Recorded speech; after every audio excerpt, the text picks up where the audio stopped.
অনেক দিন থেকে আমার অসহ্য ব্যথা হচ্ছিল।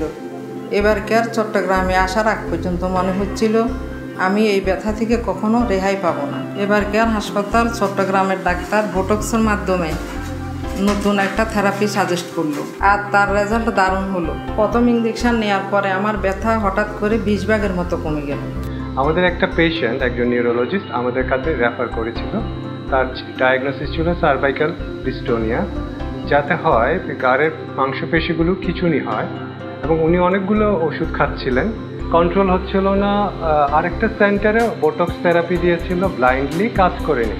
তখন আমরা এটা একটা একাডেমিক সেশনে ডিসকাস করে ডিসাইড করি যে ওনাকে ইএমজি গাইডেড বোটক্স দিব, এবং ওনাকে আমরা 150 ইউনিট বোটক্স দিই, এবং এরপর 1 সপ্তাহ পর ফলো আপ করি, যাতে পেশেন্ট 50% ইমপ্রুভ করে, এবং 3 মাস পরে দিয়ে দেখা যায় 100% ইমপ্রুভমেন্ট।